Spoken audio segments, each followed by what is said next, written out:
Welcome to another episode of the Hat Collecting Talk Show, where we talk about the many different metaphorical hats that people wear, because no one does just one thing and everyone has a story. I am your host, Lacey Artemis, a creative Jill of all trades, and each episode I interview a different guest and we talk about the different hats that they wear, the things they do, and the things that they've learned along the way. My guest today is Lexy, who is a dog trainer, a makeup artist, and a mushroom hunter. Lexy regularly goes out into the wild to find prized mushies and posts her makeup and costume art on Instagram. Lexy's pronouns are she and her for the listener. Thank you for being on the show, Lexy. Thanks so much for having me. I'm really excited about this. Yes, I think we are both pretty excited about this. But I'm going to start with, make sure that I start on track this time, because my ADD can kind of get me all over the place, and I'm trying to rein that in. We're going to start with a brief land acknowledgement. And so I'm going to cover I'm going to do Toronto. So Toronto, or Tekaronto, is located on the traditional unceded territory of the Mississaugas of the New Credit First Nations, the Huron-Wendat, the Haudenosaunee Confederacy, and the Anishinaabe. This is a dish with one spoon territory, and we are uninvited visitors on this land. I just rewrote that one a little bit, so that might be why I screwed it up. You can find out more about that and find out about the native indigenous people of the region that you live in at native-land.ca, and that is not only for Canada, despite it being a .ca, it actually covers the whole world. So that's a good place to get yourself started, and you can kind of go from there. So we're going to get into the show now, and I have a regular series of questions that I ask each guest. So I'm asking different people all the same questions to get different insights on the same kinds of topics. So the first thing I'm going to start with is, can you tell us where you grew up? I grew up in Ukraine. So I was 13 when I moved to Canada. I pretty much consider myself Canadian now, but with a touch of Ukrainian, right? Because that never goes away. Mm-hmm. Yeah. Okay. And is there anything kind of sort of noteworthy or like interesting kind of history of Ukraine that you would like to just mention? Anything that comes to mind? Not really. I know I'm totally springing this on you. That's all right. I think we can try. Ukraine... Sorry, go ahead. I was just going to say we could try it from a slightly different. Again, I'm trying some of these questions from different angles. The way that I thought about asking this was: is there like a most true and a most false stereotype of Ukraine? I don't think there are any stereotypes of Ukraine. Like, can you tell me what the stereotypes of Ukraine are? Like, do you know any? The only things that come to mind are that you might not maybe the average person might not know like a Ukrainian apart from a Russian, and obviously that Chernobyl is I believe in Ukraine. Okay, yeah. So I guess that's it. That's actually is a thing. When I first moved to Canada and people would ask me, where I'm from, I would say Ukraine, and they're like, what? Where's that? So I'd have to eventually say, well, the Russia area. So a lot of people didn't know about Ukraine until the whole civil war a few years back. So that's a thing. And yeah, Chernobyl, that was the thing that happened there. It's a good thing to be known for, I guess. No. But there's not a whole lot of stereotypes other than we eat a lot of potatoes and drink a lot of vodka, but that's not wrong. So fair enough. Yeah, I like to, this show is really about like learning and about different experiences. So whenever I get the opportunity to learn something about a place or a thing I don't know about, I like to take it. So thanks for that. So I mentioned in the introduction a few of the things that you do, and I'd like to take a moment to, if you can, tell us like a little bit more about what you do and how you got into it. All right. So the main things that I do, the dog training, mushroom hunting, and makeup, they all kind of have their own different path of how I got into them. The dog training, well, I always loved animals, right? From when I was a little kid. So that was always been a part of my life. We would always have cats, not dogs, but we had a dog once when I was little. And then I moved to Canada, moved around a lot. I've always wanted a dog, but I've never had the opportunity to have one responsibly because I would want to be able to afford all the vet care that I would need, spend enough time with the dog because they require so much attention. So for the longest time, it was just kind of a pipe dream. And then I got into a place where I was more steady in my life, and I was actually living in the same, apartment for a few years instead of having to move every year. So I decided to foster. And through fostering, I got experience all different kinds of dogs, different kinds of issues they were having. And one in particular, his name was Sparrow. And he was just a grumpy old man who had a lot of issues. He was just angry at the world. And to try and kind of help him out and figure out how to make his life better, I started reading all about canine psychology and behavior modification with dogs and all of that. And I realized I really enjoy it. And I'm kind of not bad at it. Right? Like that's kind of important for when you do a career, not to suck at it. Um, so I kind of was interested in pursuing that a bit more. I applied to be an assistant trainer at a canine campus, the training facility. And to my surprise, I got that job and I assisted for a year and then got promoted to trainer. And now it's been 3 years I've been training there. We do group classes and all the different kinds of levels for like puppy kindergarten to more higher level skill sets. So that's been kind of my journey to dog training.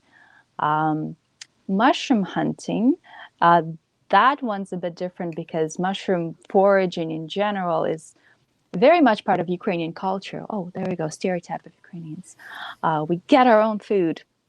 So for the longest time, foraging has been a survival thing because being able to, earn money has not been a very steady thing with I'm sure everybody knows the Holodomor and the whole Soviet Union and the political climate there hasn't always been conducive to being able to live. So a lot of the cultural things is to be able to survive. You grow your own food and you go find your own food. So finding mushrooms is very big on people's radar because you go out, you find a bunch of them, you can can them, pickle them, dry them out so that you have food for the winter time. So that's kind of been always a part of my life. So did you learn that as a As a kid? kid, some of it, a little bit, a little bit. So one of the inside jokes in my family is that I started up mushroom hunting again as a revenge because when I was 2 years old, I ate some mushrooms that my aunt found and I almost died. I was in ICU for 3 days and yeah, it was not a good experience. Well, I don't remember it, but apparently it was not a good experience. So now I just want to hunt them all down. That's why. But a few years back, I kind of took it up again and found out all the new mushrooms that are about and all the interesting things about fungi. And I really like not just the, go find and eat them part of it, but the science part of it, how they grow and all the different kinds that are out there. It's really fascinating to me. Plus, being able to walk around in the woods for a few hours, that's never a bad thing. Yeah. Yeah, sounds good. I know on the bonus episode of the show, I usually ask the guest to like geek out about like I feel like I'd love to just talk to you for like an hour about mushrooms because I'm just fascinated by that. But we're gonna keep going, and I could do that later. Okay. We'll do that. I'm just saying ready this to for the go. guest. And then the makeup stuff. Like, do you want to just talk briefly about how you got into that? Sure. Makeup stuff is also fairly recent. Was always more on the tomboy side when I was a kid. So a couple of years ago, I think I found a YouTube channel of a makeup artist, and I just loved what she was doing. And then I was like, well, that looks fun. I want to try that. especially like the Halloween stuff. So the gore and, latex and all that fun stuff. Uh, and then I kept trying it out and having fun with it. And it's very much a kind of side hobby pleasure thing that just I do want to have some free time. But yeah, it's been a fun journey of vanity. I can say from what I've seen on your Instagram, you definitely put a lot into it, and I'm just like, every time I see the stuff that you post, just like, that's amazing. Like I just I wish that I felt like I had the time to kind of sit down and do that. Thank you, appreciate it. Yeah, and even though right now you're kind of a little bit more like low key with your makeup, it still looks really great. So, thank you. Yeah, this is our official the Hat Collecting official Halloween episode. So it's very fitting that this is my guest. And happy Halloween to all the viewers and listeners. Happy Halloween! Yay. Yeah. I will have a little bit more Halloween-ness on my side of things towards the end of the show. But yeah, we're going to continue on here. Another thing I like to ask as part of this kind of section of talking about the main things that you do is, what would you say, I guess we can start with the dog training stuff. What would you say is like the biggest misconception or kind of false idea that people have about like dog training and dog behavior? Ooh, I could talk about that for hours. I guess the two main ones that I wanted to say, the first one is that as a dog trainer, that I train dogs, and I don't really.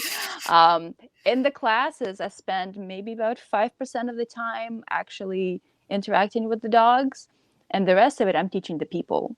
So I'm a people teacher about dogs, really. And that's the important part of that job. It's not so much like you need to know how to train a dog, but you also need to know how to teach a person to train their dog.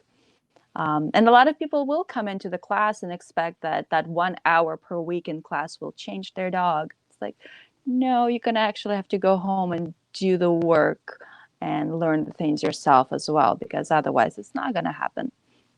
And the other big one, and that's one that's kind of a big thing in the dog training community in general, is the dominance theory misconception that to train a dog or to have a dog, you have to be the pack leader and to, dominate your dog and put them in their place. And that has caused a lot of issues in the relationship between people and their dogs. Because if you always put it as an adversarial relationship where you have to make sure the dog doesn't take over and, doesn't steal your place in a household or whatever it is, you can't trust and build a close bond with someone or, creature that way. It also makes the dog's life a lot worse. We train mostly positive reinforcement, which has scientifically been proven to be a much more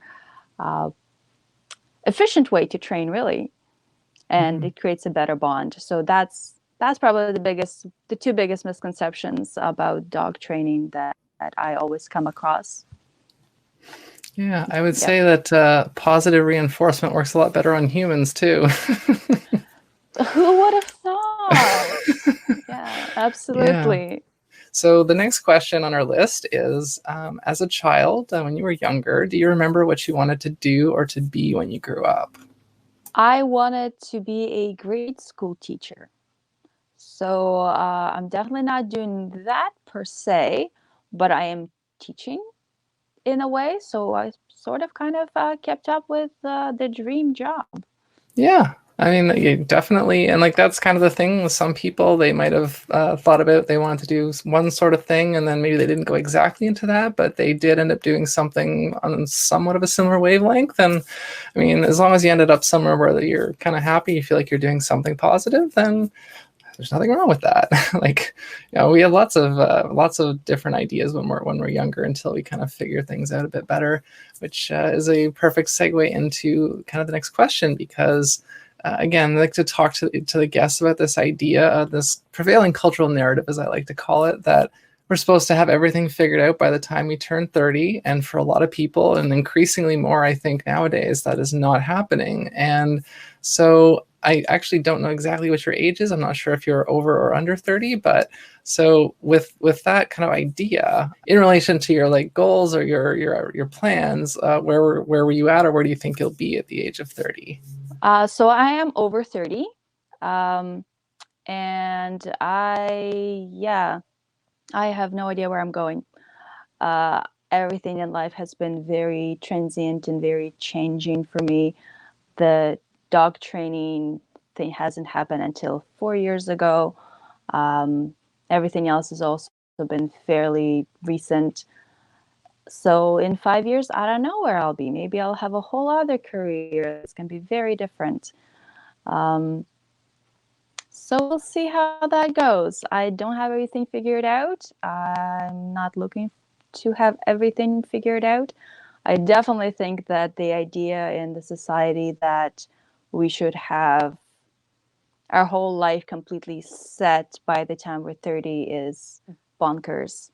I mean, I'm sure some people do, and that's what their life is, and they're very happy with that, and that's fantastic. But I don't think that should be the goalpost for everybody in society. Yeah, I would certainly be inclined to agree. I am 36 now, as I've said several times, and I only really just kind of in the last year or two finally started to feel like I kind of knew what direction I wanted to go. And just this year have I really felt like I actually kind of put my train on those tracks, and it's actually now like going in an intentional direction for the better. So yeah, I just want to, again, this show is to kind of give everyone this, to combat cultural conceptions that are not totally accurate, and to give people hope if they have felt like they're kind of failing, or they're like, it's too late for them. So that's why I like to get the different perspectives, but kind of also piggybacking on that idea. A new question I'm asking is, what was one of the, or if there was one, what was one of the biggest obstacles to you kind of getting to where you're at? That's a good question. Some mental health things for sure have been an obstacle. Resource access. To figure out what you want to do in life, you have to try a bunch of different things. If you don't have the resources to try a bunch of different things, you can't really know what you're good at, what you like, how to get the foot in the door. So a lot of times people get kind of stuck in the one or two things that they had happened upon one way or another, or they worked for, but they just don't have the resources to try out a bunch of other stuff that they might want to. So that was also a thing. Like I couldn't just go up and get, I don't know, an internship for something that I was kind of curious about, right? Because that means I would have to not work. And if I don't work, I can't pay rent. And then you work in the jobs that you can find, not necessarily always the ones that, you're passionate about. So yeah, I think those are the couple of things that definitely kept me from getting to where I am now sooner. But also, I don't know if I would have figured out the things that I like now back then. So it's all kind of yeah. Yeah, I definitely agree with that as well. And that's something, like, I kind of went through that at one point where I kind of had to like make a career track change like completely. And that was difficult because I've always had a wide variety of different interests. And I knew that there wasn't really a job out there that I could do that would kind of allow me to scratch all that many itches. And kind of artists, it's hard to make a living as like an artist, and usually you have to pick something. And I kind of did pick something, but now I'm doing something like this where I it's just, I'm wearing all these different hats and I love it. And so I'm very fortunate to be able to do this and to get to talk to other people who have kind of found their way to an interesting collection of hats. So another question here that I'm asking, it's a bit newer, is would you consider yourself a shy person, or do you feel like you were shy when you were younger? I'm definitely not shy at all. A bit anxious. I definitely had a lot of issues with social anxiety before. Um, but shyness, strangely, is not a thing. So, no, I'm not shy. I never was. Definitely not as a kid either. That is totally a valid answer. Everyone's going to have different answers, and even though there's been a lot of kind of overlap and similarities, there's going to be answers that kind of break that pattern. So another question here I'm very excited to ask you is, as adults, like, we're, again, expectations of society on us as people, adults are, I think adults are generally expected to like behave and to not be very silly and playful, except in specific contexts. Like, we're allowed to kind of play in certain ways, but like not at work or not in other ways. But so I want to know, what was the last playful or silly thing that you did on purpose? I am a very big supporter and enabler of silliness. I enjoy silliness and playfulness in all aspects of my life. It's kind of hard to come up with like one example because that's just my life is all silliness. Um, but I guess at work, I would say my day job, I work in an office. So another whole other thing. But it's a more of the serious job kind of thing. And being able to dye my hair all the different weird colors these days has been kind of a fun thing that I get to do. Before that wasn't super accepted in an office setting, right? You're an adult, you're supposed to have professional hair and professional look. But yeah, I've been through all the different rainbow colors of the hair in the last few months. So that's has been a fun journey. That's a good answer. I'm glad you brought that up, because that's something I hadn't really considered in the greater thematic picture of this show. And like, it's not just hair color, but it's also like piercings or tattoos. And like, I have for a little while now, I've been wanting to get a tattoo of like a flower on the back of my hand. And of course, I've heard hand tattoos are like the job killer. Like, you'll never get hired again. And so I'm kind of holding off a little bit to kind of see if maybe that seems like it'll not be an issue for me a little down the road, depending on how some things go. But yeah, and I mean, for me, I like just having the kind of the plain sort of dark brown hair. But I really love when people have very bright, colorful hair. I always enjoy seeing it, and I'm glad that it's becoming more accepted and more people are able to do that in traditional jobs. So yeah, I think that's totally a valid answer. And I also am glad to hear that you encourage silliness in your everyday life. I think that's something that more of us need to strive for.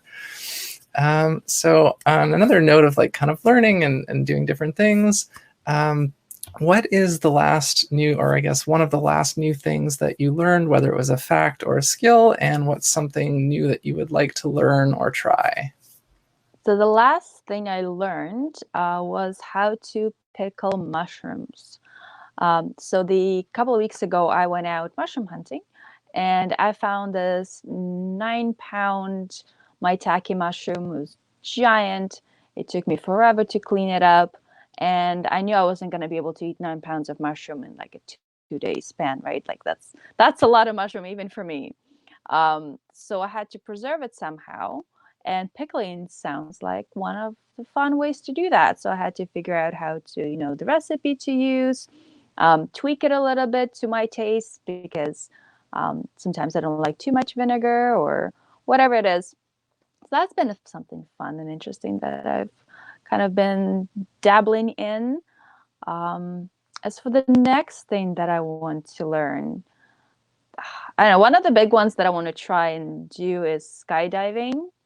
That's the big one, but I'm not sure when that's going to happen. Otherwise, I'm always, always, always looking to learn something about dogs and dog training. I have about 10 books that I've bought that I haven't gotten through yet. There's a bunch of workshops that I want to try and register for. So that's something that I always on the look for. That's very cool. And I'm actually excited that you mentioned the skydiving thing for two reasons, actually, because that's something I also want to try. And I actually would love to interview a professional skydiver for this show. That's one of the things on my like ultimate guest list. So maybe that's something that we could look into figuring out again once the world is kind of a bit more right again, because I think that would definitely be a unique experience, and it would certainly be something I could bring some perspective to my audience through, and that would be really great. So yeah, thanks for bringing that up. Oh yes, and kind of keeping on the theme of like different kind of skills and interests. This one might be a little more tricky, but we're going to try it anyways. What would you say are your two most dissimilar hats, and the hats being either skills or interests? Makeup and mushroom hunting probably cover that. One is very, well, yeah, one is very kind of vain and glamorous or bright and expressive, and the other one is you're alone in the woods staring at the ground for a few hours. Yeah, definitely. No glamour there. Mosquitoes everywhere. Mud, a lot of mud. So you come home covered in bug bites and all the twigs in your hair, and walking face first into spider webs. That is a common thing. So if anyone ever thinks of going foraging, just so you know, face full of spider webs all the time. So yeah, I think those two are the things that are very opposite. Yeah, no, that's fair. And actually, it's kind of come up that like this hasn't been intentional on my part, but it has come up with a few guests that kind of their like main, like sometimes it's their main job and their main hobby or things like that. And those are the things that they relate as being very different. And I could see that as being a symptom of kind of like how my day job is bookkeeping, which is much more like organizational and like focused and structured and kind of more solitary. I guess my art is too, but then doing all this art stuff and like all these different projects that are just like so kind of all over the place and very much less structured. And so it makes sense, I think, that we seek in our hobbies and our interests something to kind of counterbalance another part of our life. But it's great if we can get some enjoyment out of both, and it sounds like you do. So that's great.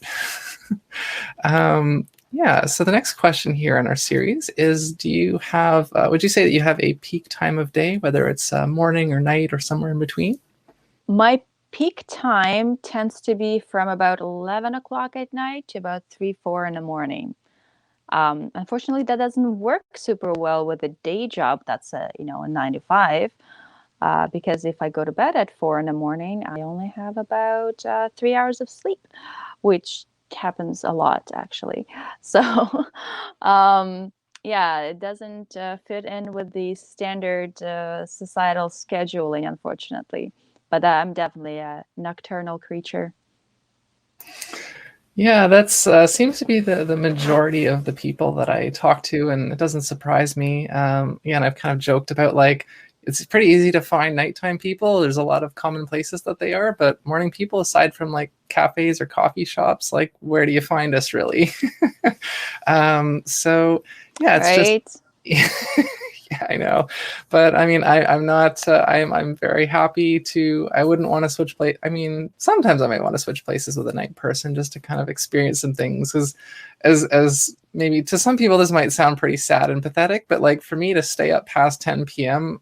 even on weekends can be challenging. Like I get tired in the evening, and so sometimes though it's fun to kind of like take some caffeine late in the day and kind of burn the midnight oil and just kind of experience a different side of the world that I'm used to. And every once in a while I've heard of a story of a night person enjoying a sunrise, somewhat begrudgingly maybe, but Oh, I enjoy sunrises very much. It's just I'm usually up through the night to see them, and then I go to sleep, versus actually getting up to see them.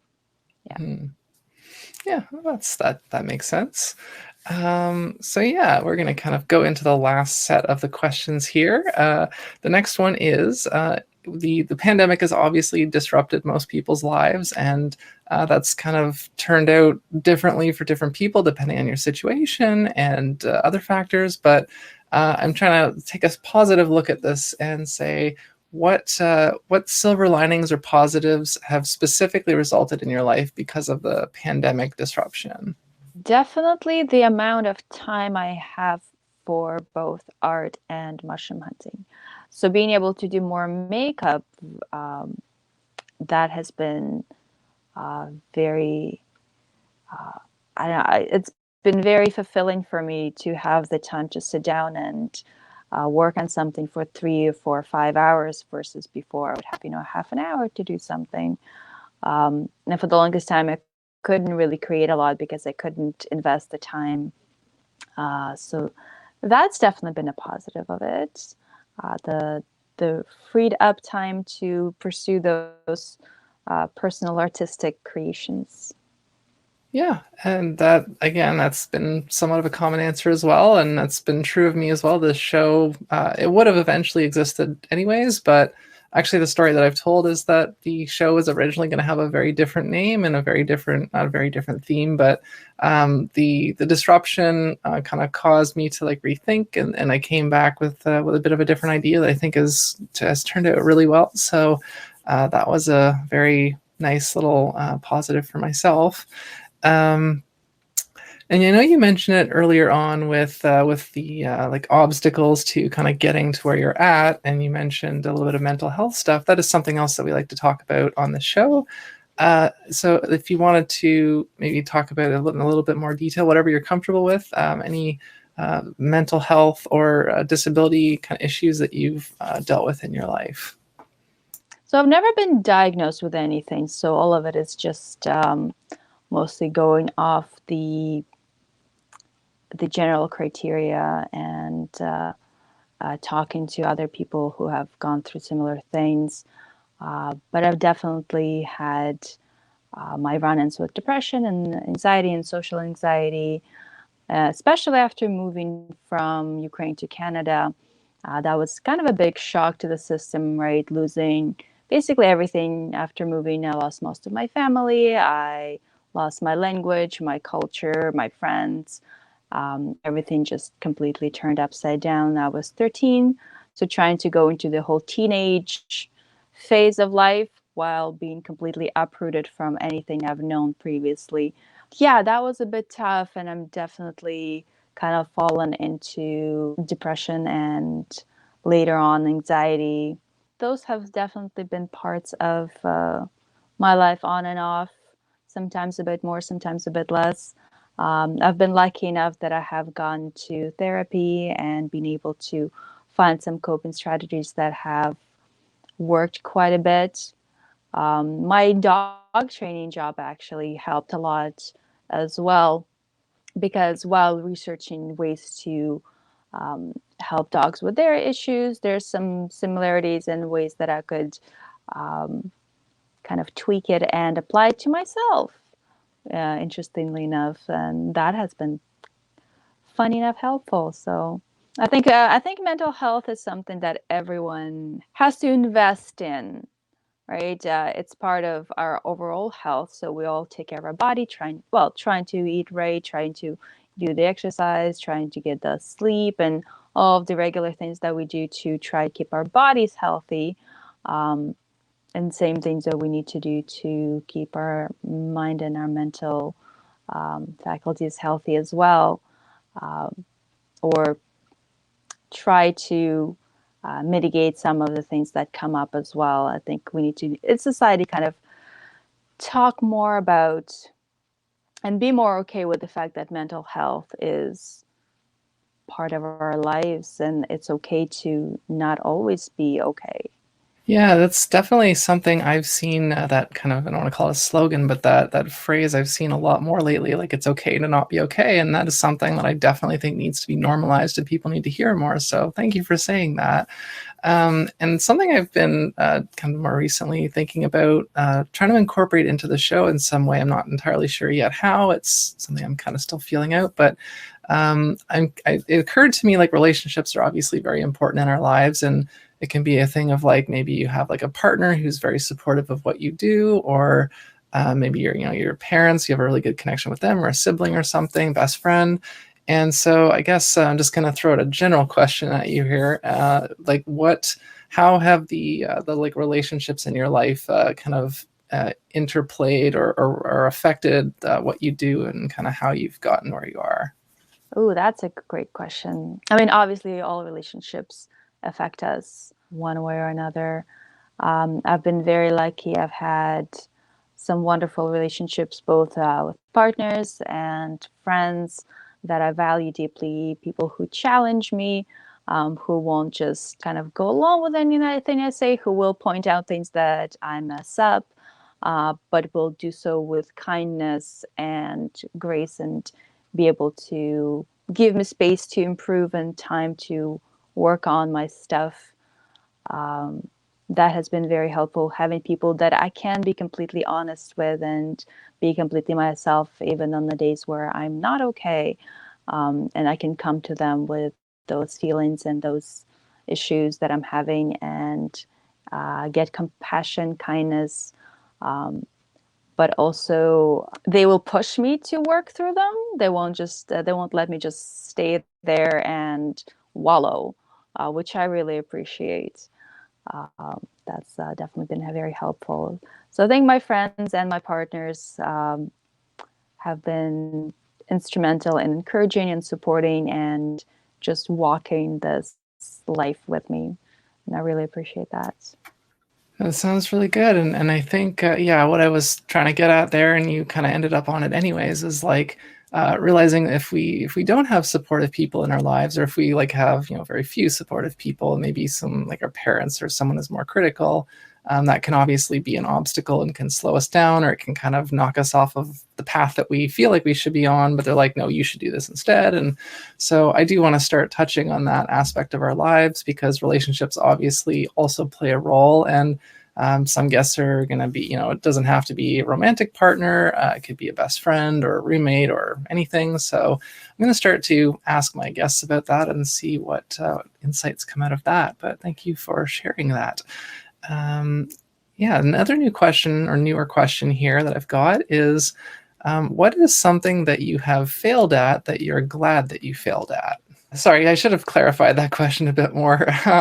It was kind of more looking at it in terms of like sometimes, when you said earlier, you have to try things to figure out what you like and what you don't. And so I was looking at it in terms of like, what's something that you maybe failed at is the wrong word, but something that you tried and you're glad that you were able to try it and realize that it wasn't right for you, or maybe it was like, okay, I like this part of it, but not that, or something like that. Okay, so then in that case, a lot of stuff.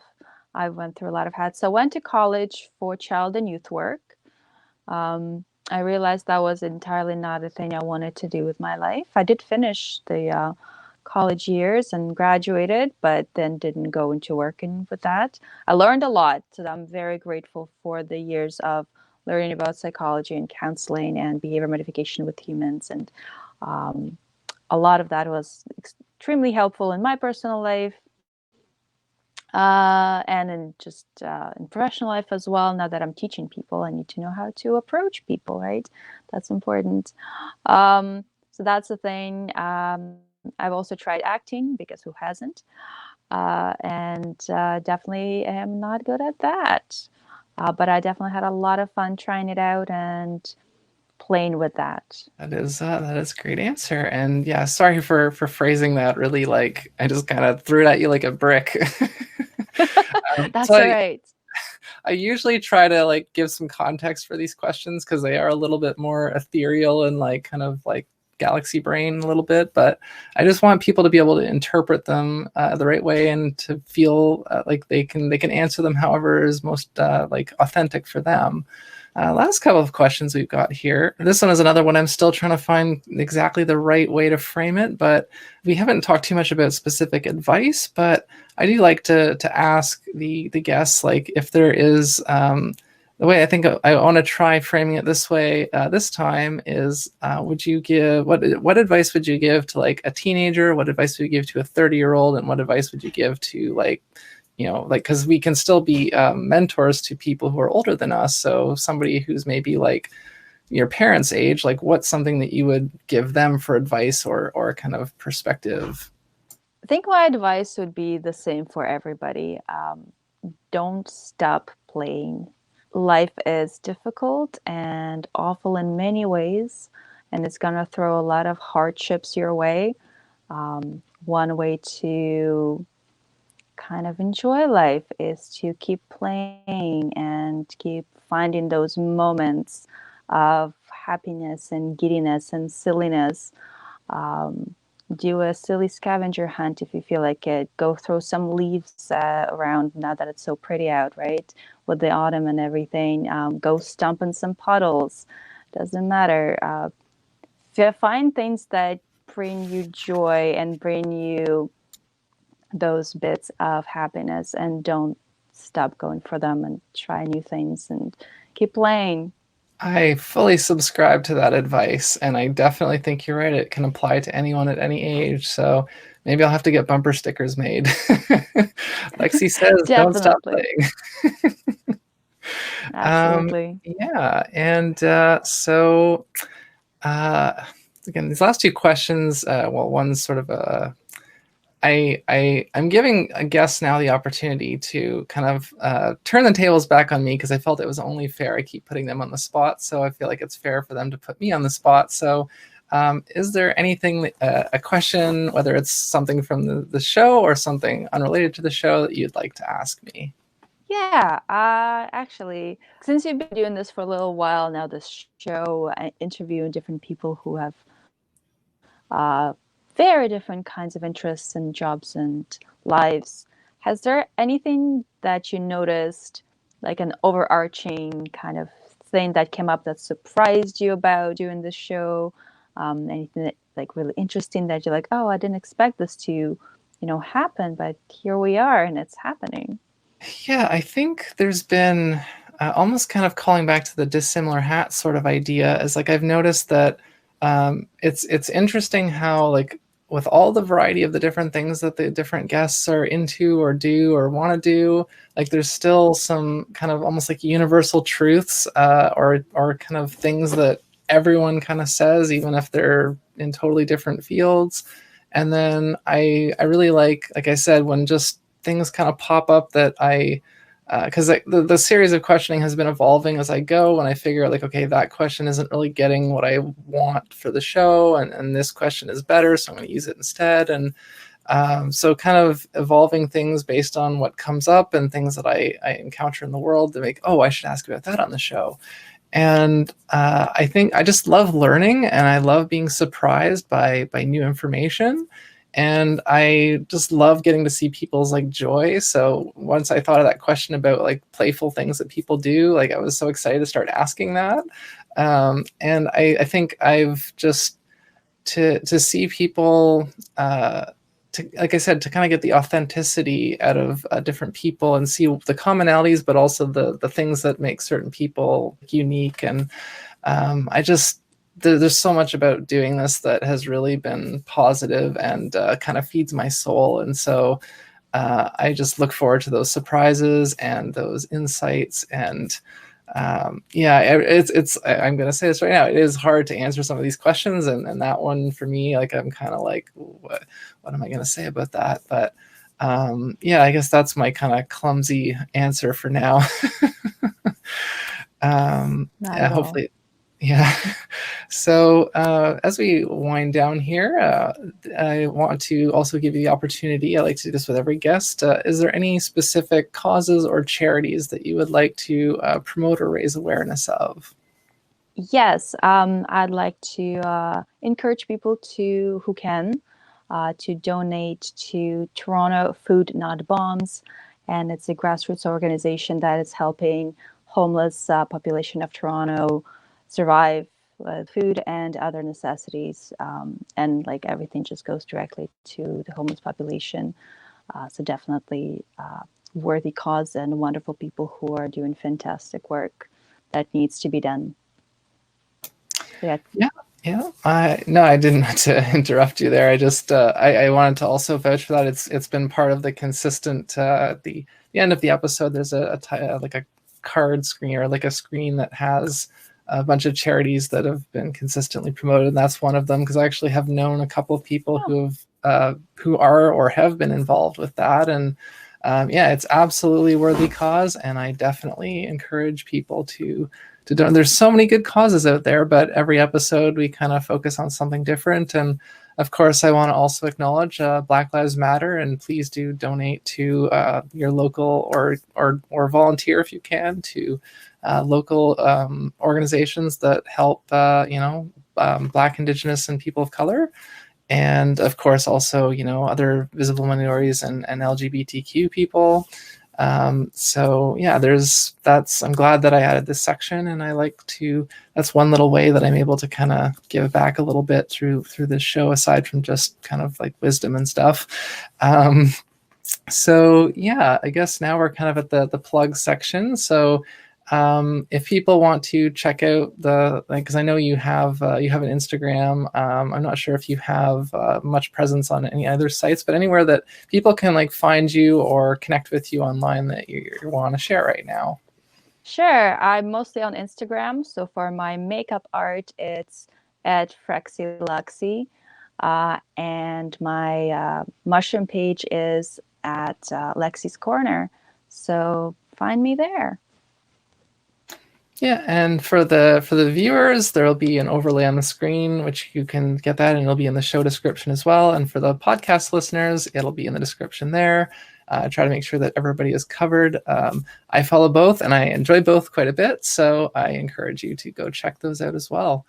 And yeah, so for my plugs, I've got a few. I'll try to keep them really brief. I'm getting better at doing that each time.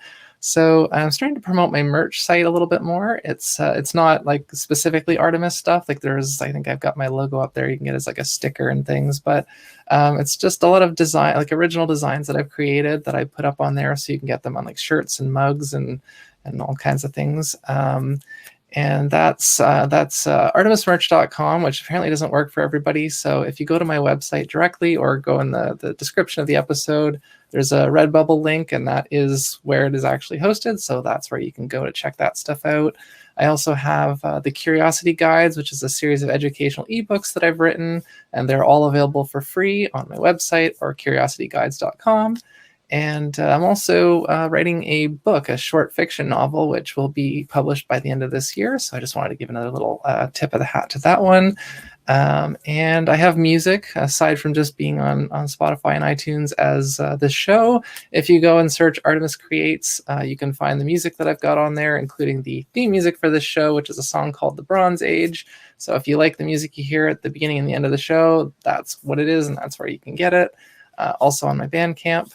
And I want to give a shout out to Billy Schultz of the Nothing to Fear podcast and Queerentine Kitchen on Instagram. She was a guest on a past episode, and we've really connected outside of doing the show together. And she has actually signed up on my Patreon, which was very exciting and surprising. But yeah, that's where you can go to check out the bonus episode. Yeah, but I just wanted to give her another shout out, because if you like horror movies, check out her podcast. And if you like cooking, check out her Instagram show. Yeah, and as I said, on Patreon, you can get the bonus content for this show, and you can get behind the scenes updates about the other things I'm working on. And if you also want to take a second to go to iTunes and leave a review and and subscribe on YouTube and all that stuff, that's pretty much all my stuff. And yeah, we're gonna do the traditional sign off for the show now, which I'm sure everyone's looking forward to. It's always a lot of fun to do, and I think it's kind of the silliest part of this whole thing, which I'm kind of glad that we do. So, oh yeah, and you can always find the show at hatcollecting.com and hat collecting on social media. Forgot to say that one. Yeah, so we are going to put on our hats and do our wave goodbye. So, yeah, you know what? We could do two things. We could have you put on, because I'm going to sort of spoil this. You have a hood and you have a hat. So if you want to even put on the hood and then put the hat on top of the hood, we could do that too. I'm not sure that would look great, but okay. We can try it. Why not? Where's my hat? Okay, I'm ready. Let's do this. Right. Silliness abounds. All right, this is my very. Oh, this is gonna work. I don't know if I'm good. This is why for the listener or for the viewers, I should say, who get to I watch love this, that hat. you get to see this part and get to see me try to make funny hats stand on top of my headphones. So this is my specifically, because this is our official Halloween episode, so I wanted to do something Halloweeny. So I'm wearing green and purple already, which was inspired by Lexy, who told me she was going to be doing that. And so I figured I should have some orange to cap it off. So I am wearing a sort of like a witch wizard style hat that's orange with a black bat on the front. And Lexi has a hood and a sort of like a newsboy type cap, I believe it is, that's red. I'm describing it for the listeners who can't see. But yeah, this is always kind of a fun little thing for me, of like getting a hat to stay on top of my headphones. I have a bunch of Halloween appropriate hats, but I figured this one was the most fitting right now, so that's what I'm doing. And yeah, I love your look right now. You look so like French. I feel like Yes. Hood and a hat, and multiple hats at the same time. There we go. Actually, you know what? Let me see. I don't know if I don't think I could pull that off. I was gonna try to like do another hat, but I don't think I could actually pull it off right now. Yeah, I won't worry about that. So anyways, we've got now it's all flopped over. Yeah, so thank you for watching. I hope that you learned something. And if you want to keep learning with us and kind of get some like backstage conversation with Lexi and I, we're probably going to talk some more about like mushrooms and nostalgia and yeah, a few other things. I've got some consistent questions now for the bonus episodes. So I hope you will join us. If you hop over to patreon.com/ArtemisCreates, you can do that there. And I look forward to having you join us. So I'm not sure how the wave is going to work with your video being a little bit laggy, but we'll try it. So even just like maybe hold up your hand and I can do a screenshot of it like this. Yeah, that works. All right.